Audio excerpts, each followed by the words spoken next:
It's a bit of announcement, guys. I decided to split my channel in two. Link to my relationship advice channel in the description. Now for our first story titled, Am I the A-hole? I lied about having a college fund for my stepsister to save my sister. I am 32 female. I grew up with a narcissistic mom. I have never met my dad. The first hug I have received in my life was at 10 years old when Dan, my mom's boyfriend, hugged me when I thanked him for a gift. My mom had my sister a year later. My sister was the perfect baby sister anyone could ask for. Mom and Dan split, and at first, Mom had major custody of my sister. Mom did the same thing to my sister she did to me. Doesn't even acknowledge us in the room if she was not in the mood, not feeding us dinner if we made a mistake, made everything our fault. When Dan found out, he applied for full custody for my sister, but my mother fought and somehow wrangled 50% of custody. Things got real bad for me, and the only silver lining was my sister. Despite being only 4 years old, she would sneak in snacks from her dad for me to eat. Anything Dan bought for her, he also bought me. He wasn't wealthy by any means, but it was the small things, and any time he dropped my sister, he would take his time to talk to me. He was the only father I have ever known. Dan died of cancer when I was 16 and my sister 5. He lived only 3 months from the diagnosis, but settled everything financially as able as he can for my sister. He split his assets 75% for my sister and 25% for me to be given to me when I reached 18. Knowing my mom very well, he made me the executor of my sister's fund too. To say my mom was furious was an understatement. She literally made the next 2 years of my life and my sister a living hell. When my mom started dating Brad, he already had a daughter 3 years younger than my sister. My mom made it absolutely clear that my sister will be allowed to go to college only if she shares her trust fund with our stepsister. Brad is a piece of work, and me and my sister never really bonded with our stepsister. She refused to sign anything related to my sister's education unless I give her my word that I will give my stepsister equal half of the trust fund. This is where I think I was the a-hole. I held the trust fund above my mom's head to treat my sister fairly.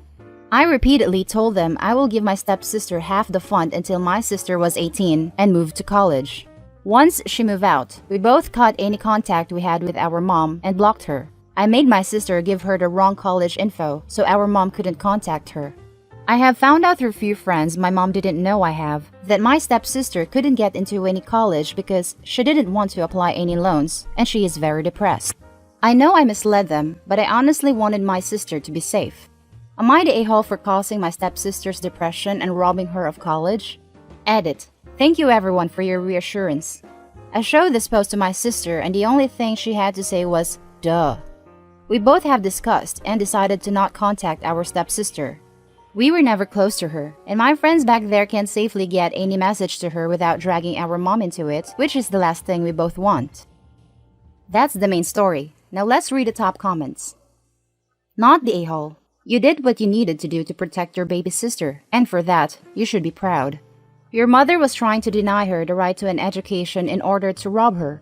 You were justified in saying whatever you needed to say to protect your sister's interests. Dan knew what he was doing when he named you executor. He knew that you would safeguard your sister's interests, and you have proven that he was right to trust you. As for your stepsister, if she chooses not to apply for any loans, not going to college is her choice, not yours. She and your mother would have known for 3 years that they couldn't rely on robbing your sister to pay her way through college. If they didn't make alternative plans, that's on them, not you. Dan was a great man. My sister is exactly like him. I have lost my compassion so much growing up, but my sister is still this loveliest person who cares so much. Never doubt that you did the right thing by honoring Dan's wishes and protecting your sister. The fact that you are posting here tells me that you still have compassion, because you are worried that you are an a-hole because of the impact on your sister, but that's not your fault. Not the a-hole. That money was for your sister, from her father. There was no reason whatsoever for you to share it with your mom's new guy's kid.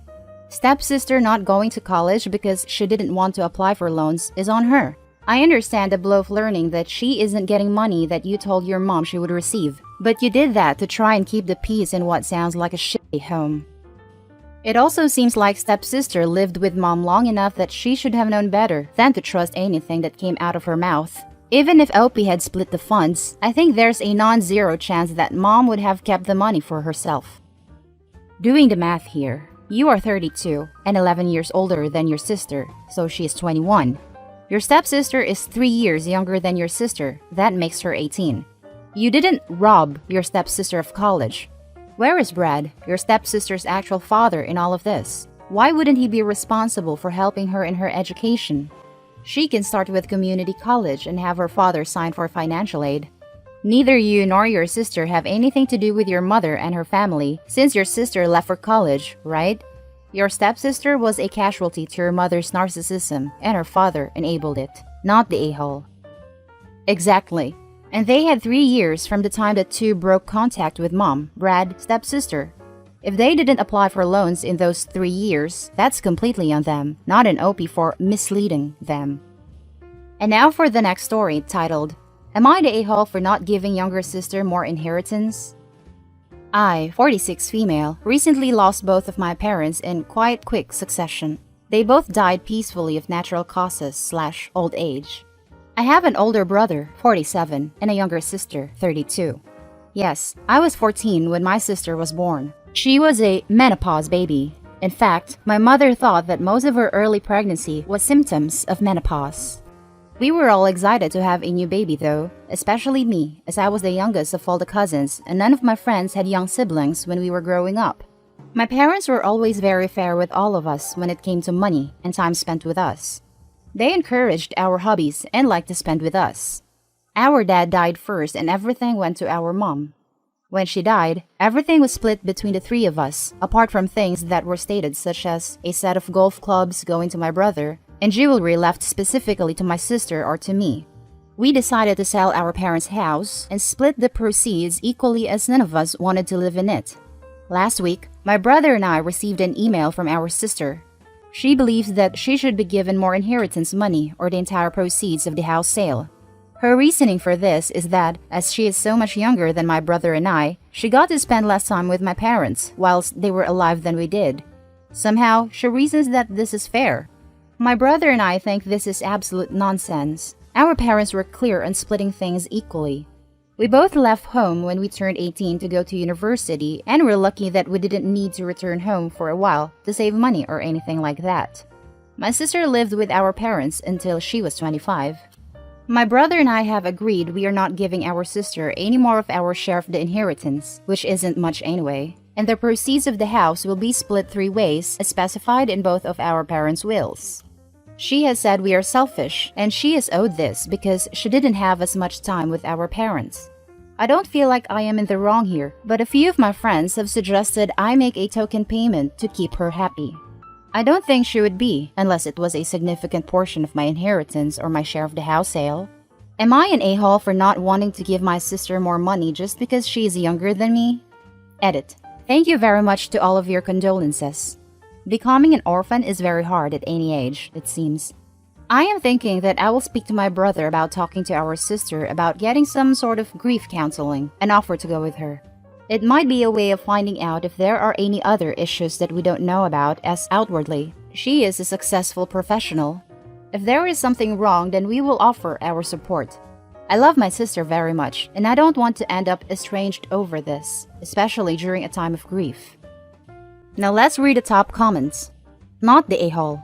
I'm sorry for your loss. Your sister's logic is stupid. You could also argue the reverse, since you knew them better since you were older. You and your brother deserve more. Also, you're following your parents' wishes in their wills. Please don't give her money. That sets a bad precedent for the future. She might want more if you give her a little. You can't use reason with an irrational person. I love this. Email her back. Brother and I have decided, since we actually knew them better, that means we deserve more of their money. Here's our bank details.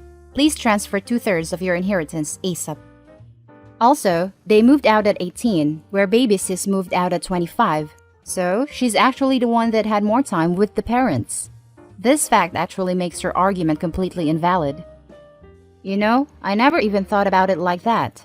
After I left home, it was just my sister and my parents. My brother and I went home some weekends and during the summer until we graduated. But it's strange to think I always had to share my parents first with my older brother and then with my sister too. Not the a-hole. Do not give your entitled sister 1 penny more than the 1/3 share your mother allotted her in her will. Your sister's reasoning is flawed, and this is just a naked cash grab on her part. I agree with this. I'm the youngest of the three like the sister, but even I know that you don't demand something from siblings just because you never got to spend as much time as they did with your parents. That's pure and selfish entitlement. It's really strange, as she never mentioned ever feeling like this before, such as when our dad died or even after Mom. It seemed to come out of the blue after we got the estate settled and instructed the solicitor to put the house on the market. Not the a-hole. Your parents were clear where their money was to go when they passed. Sorry for your guys' losses. And now for the last story, titled, Am I the a-hole for not splitting my inheritance with my brother-in-law?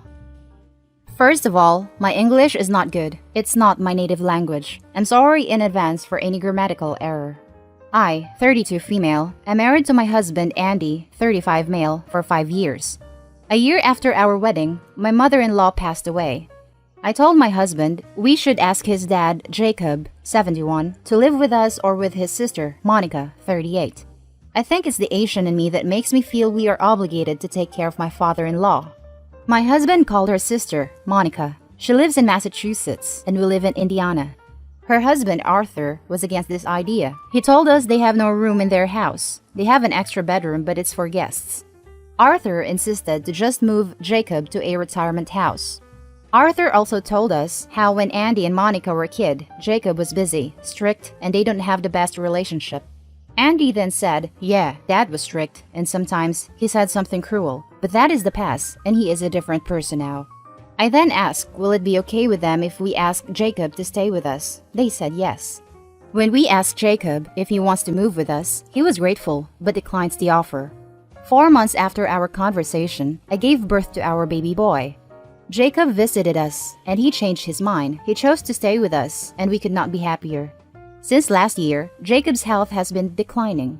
I took care of him. I was there for every surgery. I was there when his doctors told me he only has 3 months and suggested for him to be at home with his family. I do everything in my power to make him feel comfortable. He died 2 weeks ago. In the will, he gave Monica $5 million, and he set up a $500,000 trust fund for each of her kids.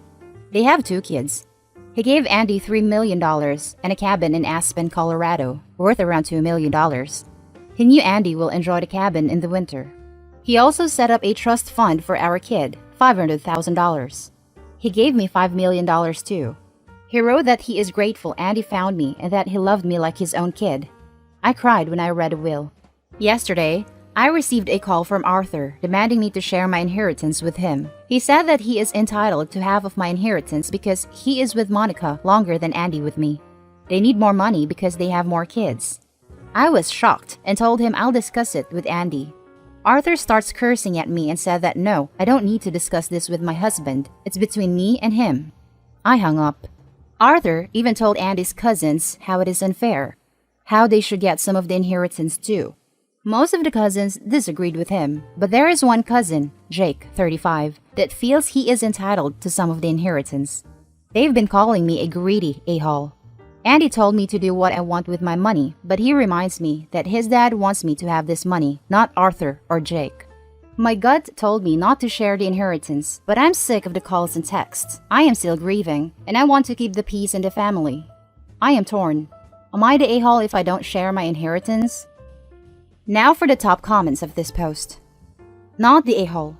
Your husband is right. Your father-in-law wanted you to have the money and love you like you were one of his own children. Don't give in to greedy, jealous family members, and don't give them a penny. If you do, they will never leave you alone because they will always want more. Please don't give in. Please, please, please.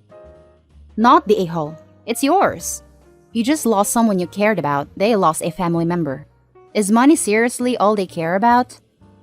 I don't even understand how we got here.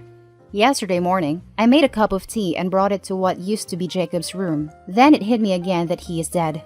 I am still processing all this. Of course you are. You don't need to talk to any family members. You are grieving. He was just as much family to you as they were to everyone else. You may not be related by blood, but you are by heart and soul. You lost someone you have cared for. Grief is a strange thing, but it's okay to grieve. You lost someone too. Ignore Arthur and focus on you and your family. Thank you for your kind word. I'll try to focus on my family. Oh man, I remember doing this when my dad died. Ooh, shrimps are on sale. I should get some for dad. Oh, right. It's like a horrible reminder of all the small things you have together that just isn't there anymore. It will get easier as time passes, though. You just need to give yourself time to grieve. Never pass up an opportunity to cry when you need it. It's so stupid, but it helps. Also, you're not the a-hole. You deserve this more than those horrible people. Yeah, it sucks. And that's the end of the video, guys. As always, comment, like, and subscribe. I'll catch you in the next one. Stay safe.